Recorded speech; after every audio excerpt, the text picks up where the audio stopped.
Hello guys, welcome back to my YouTube channel. मैं doctor Manoj Yadav. Guys, आज मैं जो डिजीज़ है जिसके बारे में आज हम लोग बात करने वाले हैं वो इन दिनों काफ़ी ज़्यादा कॉमन है। उस कॉमन डिजीज़ के बारे में बात करेंगे। उस डिजीज़ का मैं नाम लेना चाहूँगा जिसे आप हिंदी में बोलते हैं सर्द गर्म, जिसे हम समर कोल्ड भी बोलते हैं, जो कि हमेशा मौसम के चेंजेस की वजह से होता है। अब गाइस, हम लोग इसके बारे में आज बात करेंगे कि ये होता किस वजह से है, इसके सिम्टम्स क्या हैं, कॉजेज क्या हैं, इसके सिम्टम्स क्या हैं और इसके प्रिकॉशंस क्या हैं। गाइस, सबसे पहले मैं आपको बताना चाहूँगा जो कॉजेज के अंदर आते हैं इनमें कुछ वायरस होते हैं जिस वजह से ये फैलता है, जिसमें से फर्स्ट वन वायरस होगा रिनो वायरस इन्फेक्शन के बारे में अगर हम बात करें, वायरस इन्फेक्शन जो होता है वो संक्रमण की वजह से फैलता है। किसी एक अगर इंसान को रिनो वायरस इन्फेक्शन है तो अगर दूसरा इंसान या दूसरा व्यक्ति उसके पास जाके बैठता है, उससे हाथ मिलाता है या जो भी उससे बातें करता है, तो ये 101% संभावना होती है कि उस इंसान को भी पहले इंसान से ये संक्रमण हो सकता है, इन्फेक्शन हो सकता है। दूसरा गाइस होता है हे वायरस, हे फीवर या हे वायरस। हे फीवर क्या होता है गाइस? जैसा कि आप इसके नाम से ही समझ सकते हैं कि हे फीवर कोई फीवर, इसमें इस वायरस की इस इन्फेक्शन के अंदर कोई भी फीवर नहीं आता है। इस इन्फेक्शन में कोई भी फीवर नहीं आता, लेकिन ये जो इन्फेक्शन होता है ये एलर्जी की वजह से फैलता है। और ये इन्फेक्शन जब भी फैलता है ये टाइम नहीं लेता, ये तुरंत फैल जाता है। इस इन्फेक्शन के अंदर बुखार नहीं आता है। कभी कभी बहुत ही रेयर चांसेस होती हैं जिसमें इस इन्फेक्शन में बुखार आ जाता है। अदरवाइज हे फीवर के अंदर कभी भी बुखार नहीं आता है। थर्ड वन गाइस, हम लोग आते हैं कि इसके कॉजेज क्या होते हैं। उसमें होता है पर्सनल एलर्जी। अगर किसी भी इंसान को किसी भी चीज़ से, किसी भी जानवर से, किसी भी तरीके की कोई भी एलर्जी है तो उसकी वजह से ये वाला इन्फेक्शन जो सर्द गर्म का है या फिर समर कोल्ड का है ये बहुत जल्दी फैलता है। लास्ट वन पर अगर हम आते हैं गाइस, तो ये होता है मेनली चेंज ऑफ वेदर की वजह से।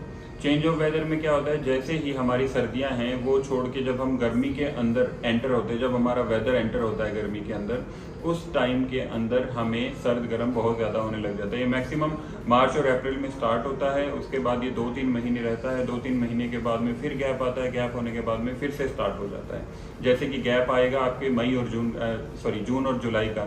जून और जुलाई में ये इन्फेक्शन इतना ज़्यादा नहीं फैलता है, लेकिन जुलाई के बाद फिर से 1-2 महीना ये फैलने लग जाता है, क्योंकि उसमें भी मौसम के चेंजेस होते हैं। हम लोग फिर से सर्दियों के वेदर में एंटर होने लग जाते हैं। अब गाइस, हम इसके आगे आते हैं कि इसके सिम्टम्स क्या होते हैं। इसके सिम्टम्स के बारे में बात करें तो सिम्टम्स में गाइस सबसे पहला सिम्टम यही होता है कि आपके गले में खराश होने लगेगी। गले में खराश होगी, गले में आपको दर्द भी हो सकता है, कभी कभी दर्द भी होता है। आपको गले में पानी का रिसाव हो सकता है, नाक आपकी बंद हो सकती है, आपको हेडेक भी हो सकता है। कभी कभी ऐसा टाइम भी आएगा जब आपको फीवर भी हो सकता है। अगर फीवर नहीं होता है तो बदन आपका टूट सकता है, बॉडी पेन हो सकता है, आपकी बॉडी हीट भी हो सकती है। आपको बस ये तब ही होगा जब आपका मौसम चेंजेस होंगे। जैसे कि मैंने आपको बताया, चेंज ऑफ वेदर की वजह से ये वाला सिम्टम्स होता है, बहुत ही जल्दी फैलता है।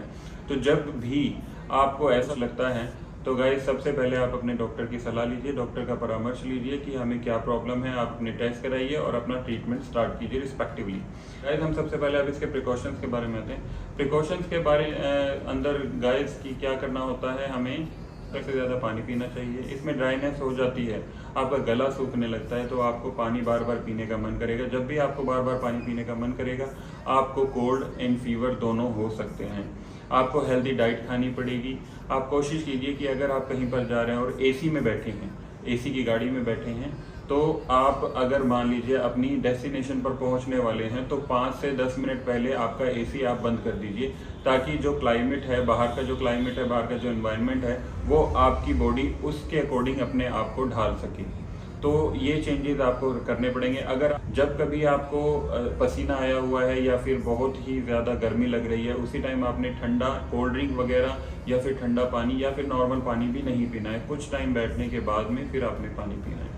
गाइस, कुछ चीज़ें हैं जो आपको ध्यान में रखनी पड़ेंगी। जैसे कि अगर आपको कोई धूल मिट्टी से एलर्जी है, तो अगर आपको एलर्जी है इन चीज़ों से, धूल मिट्टी से, तो आपको उन्हें अवॉइड करना पड़ेगा। अगर धूल मिट्टी से कोई भी प्रॉब्लम है तो आपको धूल मिट्टी को अवॉइड करना पड़ेगा, आपको कवर करना पड़ेगा, आपको मास्क यूज़ करना पड़ेगा अपने आप। दूसरा, अगर आपको किसी भी जानवर से प्रॉब्लम है, किसी भी जानवर से एलर्जी है, तो आपको उस जानवर के पास में नहीं जाना है। तीसरा, किसी भी अगर इंसान को इन किसी भी वायरस की वजह से वो इन्फेक्टेड है तो आपको ऐसे इन्फेक्टेड पर्सन के पास में नहीं जाना है। कोशिश कीजिए कि आप उससे दूरी बनाए रखें अगर बहुत ही ज़्यादा ज़रूरी है तो। एंड मोस्ट इम्पॉर्टेंट, अगर आपको चेंज ऑफ वेदर के अंदर बहुत ही ज़्यादा अजीब सा लगता है, जैसे फीवर होता है, नाक बंद होती है, तो उसी टाइम में अपने डॉक्टर का परामर्श लीजिए, ट्रीटमेंट स्टार्ट कीजिए, ठंडा पानी अवॉइड कीजिए, कोई भी नॉर्मल चीज़ें आप खाइए, ना ही ज़्यादा ठंडी हो ना ही गर्म हो। गाइस, अगर आपको मेरी ये वीडियो अच्छी लगी हो तो प्लीज़ मेरी वीडियो को लाइक कीजिएगा, कमेंट कीजिएगा, शेयर कीजिएगा। Thank you.